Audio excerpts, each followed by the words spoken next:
Friends नमस्कार, good evening. आप सभी का बहुत बहुत स्वागत है आपके अपने platform triple C by first mobile application पर।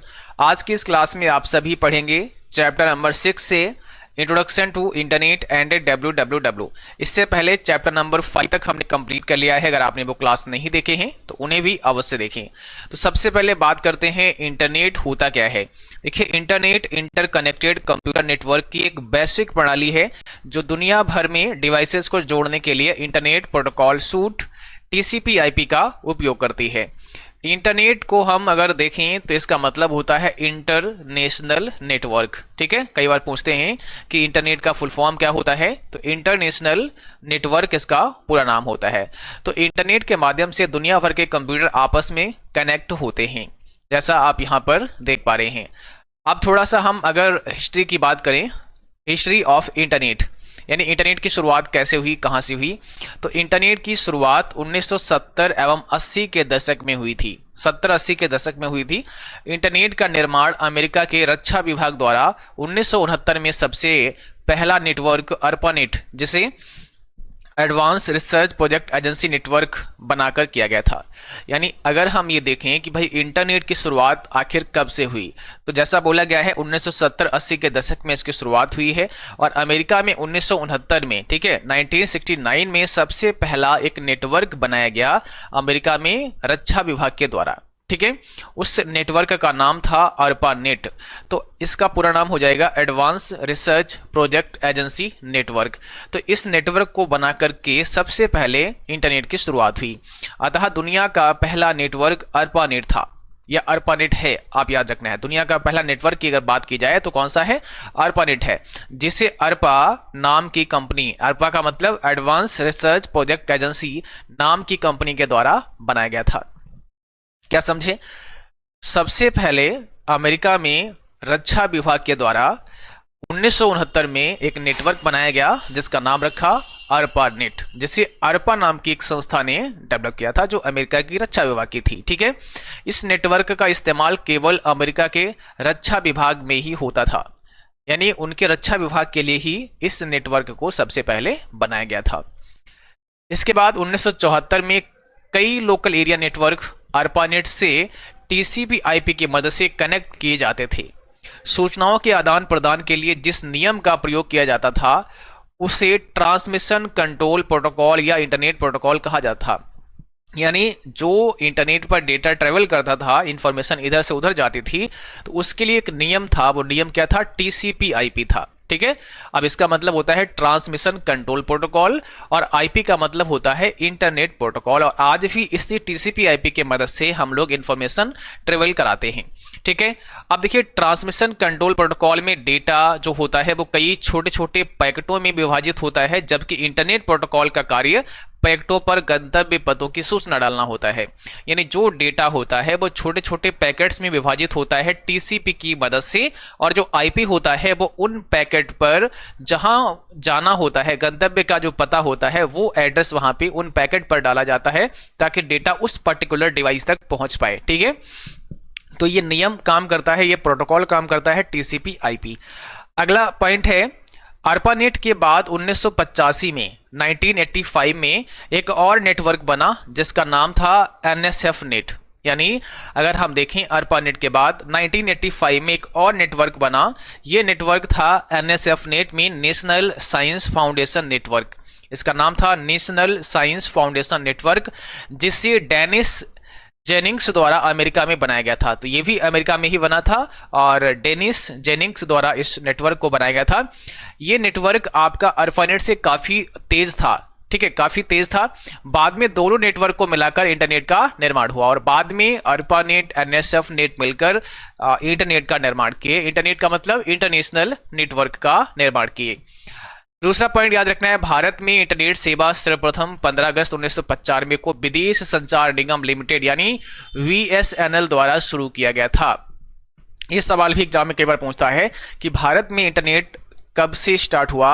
तो भारत में इंटरनेट की शुरुआत 15 अगस्त 1995 से हुई और ये शुरुआत किसने की? VSNL ने की, यानी विदेश संचार निगम लिमिटेड। ठीक है, एक होता है BSNL जिसे भारत संचार निगम लिमिटेड कहते हैं, ये नहीं था, VSNL था, ये आपको याद रखना है।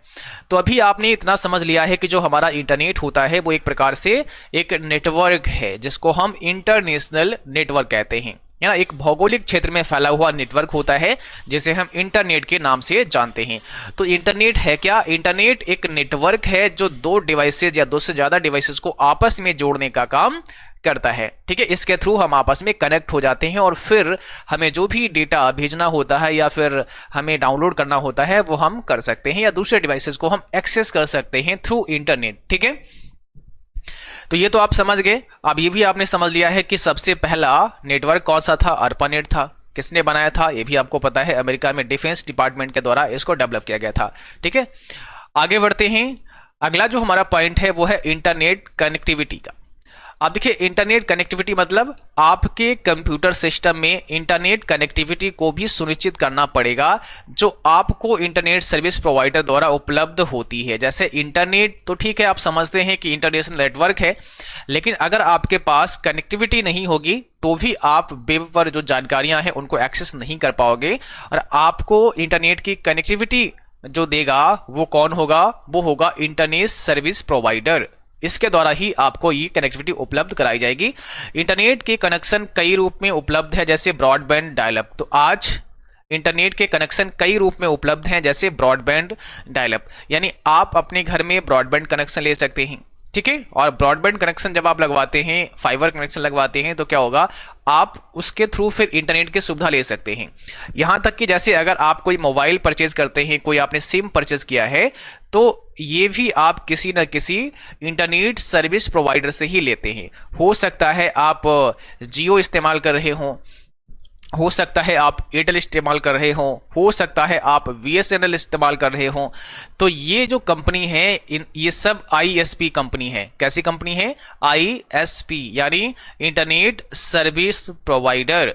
तो इनके द्वारा ही हमें इंटरनेट की कनेक्टिविटी मिलती है और अब हम इंटरनेट का इस्तेमाल कर सकते हैं। नेटवर्क में जो चीजें होती हैं, जो कंप्यूटर होते हैं, उनको हम एक्सेस कर सकते हैं उनके पर्टिकुलर एड्रेस के द्वारा, है ना। जैसे मान लिया इंटरनेट पर तो बहुत सारी चीजें हैं, www पर तो बहुत सारी चीजें हैं।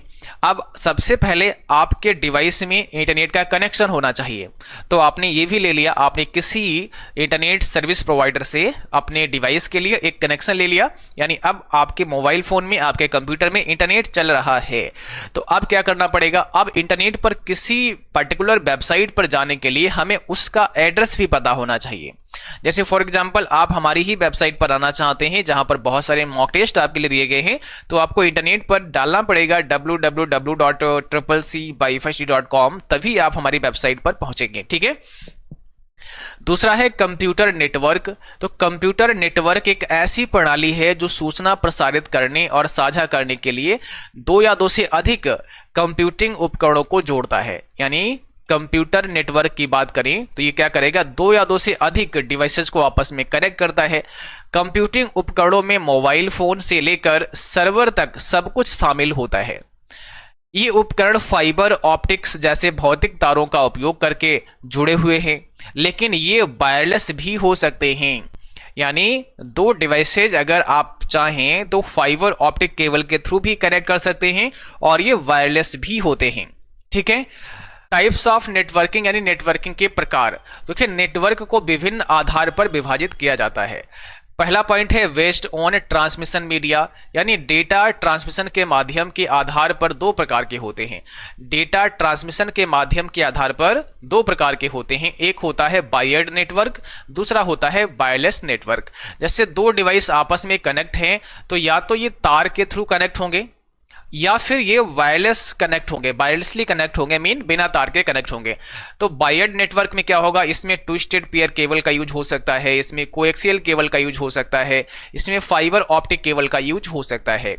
अब सबसे जो अच्छा केबल है या सबसे फास्ट जो कनेक्टिविटी प्रोवाइड करेगा वो फाइबर ऑप्टिक केबल करेगा, याद रखना है, ठीक है। दूसरा है वायरलेस नेटवर्क। इसमें वायरलेस नेटवर्क जैसे रेडियो, माइक्रोवेव, इंफ्रारेड, सैटेलाइट आदि का प्रयोग किया जाता है।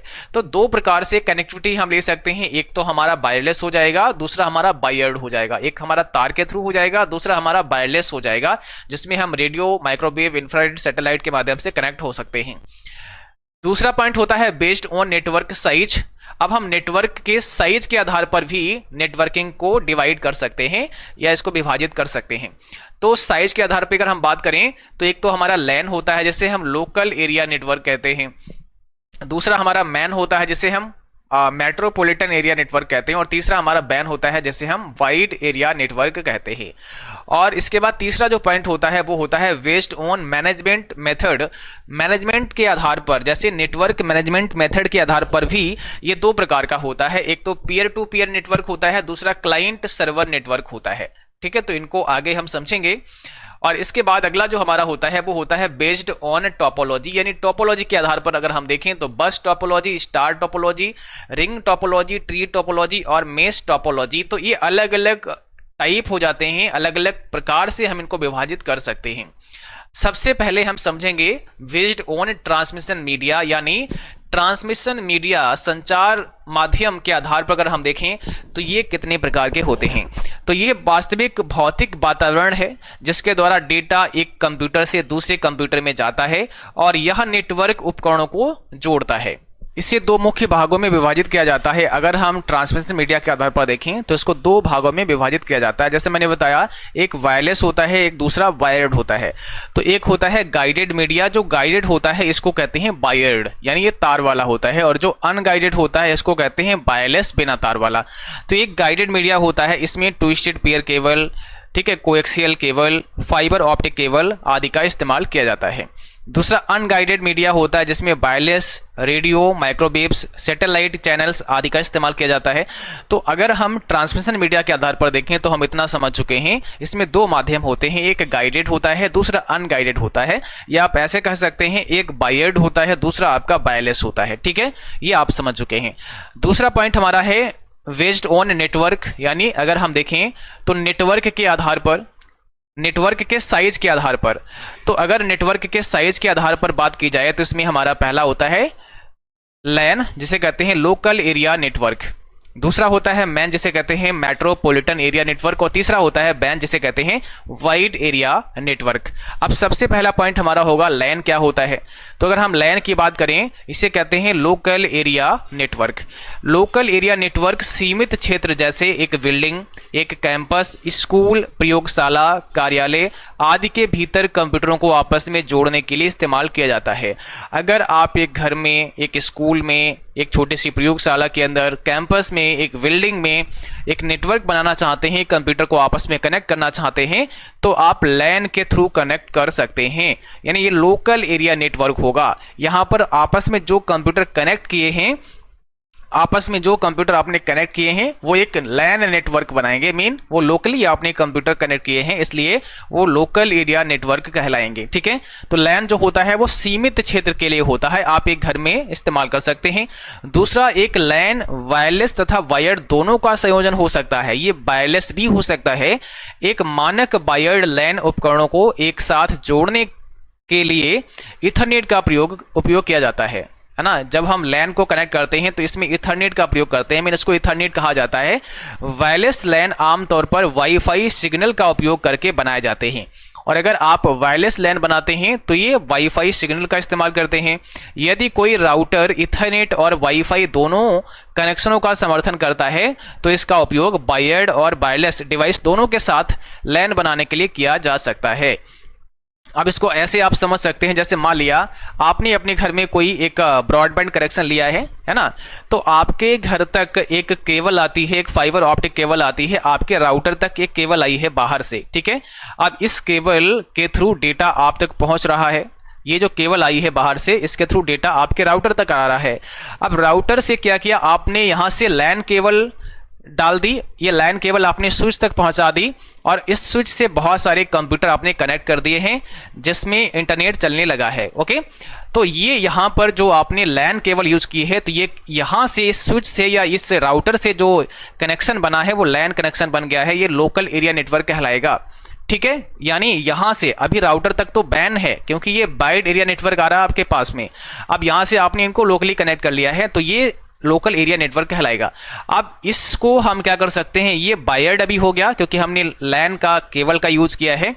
अगर हम इसका वाईफाई यूज कर लेते हैं, वाईफाई इसमें है तो वाईफाई यूज कर लेते हैं, और वाईफाई से हमने अपना मोबाइल फोन कनेक्ट कर लिया है या वाईफाई से हमने अपना लैपटॉप कनेक्ट कर लिया है, तो ये भी एक लैन ही रहा, लेकिन ये कैसा हो गया, ये हो गया है वायरलेस लैन। इसी को बोला जाता है डब्लू लैन। क्या बोला जाता है, डब्लू लैन बोला जाता है, यानी वायरलेस लोकल एरिया नेटवर्क।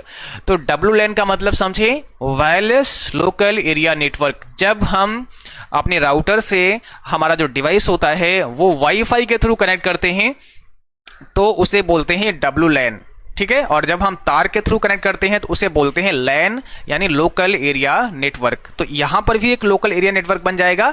दूसरा, जैसा मैंने बताया, आप अगर आपस में कंप्यूटर कनेक्ट करते हैं, मेन आपके पास बहुत सारे कंप्यूटर हैं, उसमें एक आपने सर्वर बना दिया, बाकी छोटे छोटे कंप्यूटर आपने कनेक्ट कर दिए हैं और ये सब लैन के थ्रू होते हैं, तो यहां पर भी आपका एक लोकल एरिया नेटवर्क बन जाएगा, ठीक है। तो आई होप आपको ये समझ में आ चुका होगा कि लैन नेटवर्क कैसा होता है। इसको हम लोकल एरिया नेटवर्क के नाम से जानते हैं। दूसरा नेटवर्क होता है मैन, जिसे कहते हैं मेट्रोपॉलिटन एरिया नेटवर्क। तो मेट्रोपॉलिटन एरिया नेटवर्क, मैन, एक कंप्यूटर नेटवर्क है जो एक मेट्रोपॉलिटन क्षेत्र के भीतर कंप्यूटरों को जोड़ता है। जो एक बड़ा शहर हो सकता है, कई शहर और कस्बे या कई इमारतों वाला कोई बड़ा क्षेत्र हो सकता है, ठीक है। यानी मैन लोकल एरिया नेटवर्क लैन से बड़ा, लेकिन वाइड एरिया नेटवर्क वैन से छोटा होता है। याद रखना है, जो मैन नेटवर्क होता है ये वैन से तो बड़ा होता है। वैन का मतलब है इंटरनेट, यानी वाइड एरिया नेटवर्क। इससे तो ये मैन जो है छोटा होता है, लेकिन लैन से क्या होता है, लैन से बड़ा होता है, ठीक है। कई सारे लैन मिलकर के, कई सारे लोकल एरिया नेटवर्क मिलकर के क्या बना देते हैं, मैन बना देते हैं, मेट्रोपॉलिटन एरिया नेटवर्क बना देते हैं। तो ये एक शहर में हो सकता है, शहर के आसपास के क्षेत्रों में हो सकता है, ठीक है, कस्बों में हो सकता है, पूरे भौगोलिक क्षेत्र को, ये जो वहां पर की लोकेशन है आसपास की, उसको ये कवर करने का काम करता है, जो आपका मैन नेटवर्क होता है। अब अगर हम बात करें वैन की, तो ये होता है wide area network. Wide area network पूरी दुनिया में फैला हुआ नेटवर्क है, यानी पूरे भौगोलिक क्षेत्र में फैला हुआ नेटवर्क होता है, जो हमारा वैन होता है। और यहां पर इंटरनेट सेवा प्रदाताओं द्वारा इंटरनेट पर, कंप्यूटरों पर इंटरनेट की सुविधा प्रदान करता है। यानी जो भी इंटरनेट की सर्विस प्रोवाइड करते हैं उनके द्वारा, ठीक है, उनके द्वारा क्या होता है, ये पूरी दुनिया को इंटरनेट की सुविधा प्रदान करते हैं। यह दुनिया भर में सबसे बड़ा नेटवर्क है। अगर आप देखें कि दुनिया का सबसे बड़ा नेटवर्क कौन सा है, तो आप कहेंगे सर वैन होता है। वैन को एक बात और ध्यान रखना है, वैन को कहा जाता है इंटरनेट, ठीक है, क्योंकि वैन जो होता है वो इंटरनेशनल नेटवर्क होता है, तो इसको इंटरनेट कहते हैं। और अगर हम लैन की बात करें तो लैन को कहा जाता है ईथरनेट। क्या कहा जाता है, ईथरनेट कहा जाता है। तो इंटरनेट क्या होता है, ये वैन होता है, और ईथरनेट क्या होता है, ये लैन होता है। ये लोकल एरिया नेटवर्क जब बनाते हैं तो वो वहां पर ईथरनेट होता है, ठीक है। तो ये दुनिया भर में सबसे बड़ा नेटवर्क है जिससे प्रत्येक कंप्यूटर कनेक्ट होता है और डेटा तथा जानकारी साझा करता है। तो वैन दुनिया का सबसे बड़ा नेटवर्क है। तो अभी आपने ये समझा कि अगर हम देखें जो हमारे नेटवर्क हैं कंप्यूटर के, वो अगर हम साइज के आधार पर देखें तो साइज के आधार पर उनको 3 भागों में बांटा गया है। पहला लैन, दूसरा मैन, तीसरा वैन। Local area network, MAN metropolitan area network, वैन वाइड एरिया नेटवर्क। जैसे कोई स्कूल है, छोटा सा कैंपस है, वहां पर एक नेटवर्क बना तो वो आपका लैन नेटवर्क कहलाएगा। यहां तक कि अगर आप, जैसे आप मान लिया आप अपने मोबाइल फोन में इंटरनेट इस्तेमाल कर रहे हैं और आपने अगर अपना हॉटस्पॉट ऑन किया, अगले ने वाईफाई ऑन किया और वो कनेक्ट कर जाएगा, तो वहां पर भी वो डब्लू लैन बना देगा, यानी वहां पर एक वायरलेस लोकल एरिया नेटवर्क बन जाएगा, ठीक है। तो जैसे आपने अगर मान लिया अपने मोबाइल में हॉटस्पॉट ऑन कर दिया और दूसरे ने अपना वाईफाई ऑन किया और वो कनेक्ट कर जाएगा, तो वो लोकली कनेक्ट हुआ है, आपके मोबाइल तक तो डेटा आ रहा है वैन के थ्रू, वो तो आपका वाइड एरिया नेटवर्क बना। लेकिन अब आपके डिवाइस जो है वो एक हॉटस्पॉट बन गया है। हॉटस्पॉट मीन उस क्षेत्र में अब नेटवर्क आपका फैल गया है, और जैसे कोई वाईफाई ओपन करेगा तो आपका जो हॉटस्पॉट आपने ऑन किया है वो कनेक्ट कर लेगा, तो वहां पर एक नेटवर्क बनेगा। और जब नेटवर्क बनेगा तो वो भौगोलिक तो है नहीं, आप अगर दूसरा जिसने कनेक्ट किया है वो चला जाएगा थोड़ी दूर के आगे, तो क्या होगा कि वो डिस्कनेक्ट हो जाएगा, यानी कुछ दूरी तक आप उसे कनेक्ट करवा सकते हैं। तो वो वहां पे क्या बनेगा, वो बनेगा वहां पर WLAN, यानी वो बन जाएगा वायरलेस लोकल एरिया नेटवर्क। इसी प्रकार से जैसे मैंने कहा था, आपका जो राउटर होता है, आपके राउटर तक जो कनेक्शन आता है ना, ये तो वैन का होता है, एक तो वायर के थ्रू आ गया मान लिया। अब इस राउटर में वाईफाई आपने ऑन कर रखा है, तो इसके आसपास की कुछ दूरी तक ही तो कनेक्शन मिल सकता है। ऐसा तो है नहीं कि आप कहीं चले जाओ कनेक्शन मिल जाएगा। तो इस राउटर के आसपास अगर आप होंगे तभी आपके पास सिग्नल आएगा और आप उसमें कनेक्ट हो पाएंगे। तो यहां से यहां तक भी एक वैन यानी एक WLAN का हम कनेक्शन बनाते हैं, जिसे वायरलेस लोकल एरिया नेटवर्क कहते हैं। या फिर इस राउटर से तार यूज कर लो तो वो भी एक LAN बनेगा, बट वो वायरलेस नहीं होगा, वो अब तार के थ्रू हो जाएगा, यानी वो वायर्ड हो जाएगा। तो आई होप ये सारी चीजें आप समझ चुके होंगे। और आज के सेशन में बस इतना ही रखेंगे, अगली क्लास में इसके आगे के टॉपिक पढ़ेंगे। तो आज के लिए बस इतना। उम्मीद करता हूँ क्लास आपको समझ आई होगी, और इससे पहले जो प्रीवियस क्लास कराए हैं वो भी आपको सभी को बहुत अच्छे से देखना है और करना है। चलिए आज के लिए बस इतना ही, मिलते हैं फिर अगली क्लास में, तब तक के लिए थैंक यू, बाय बाय।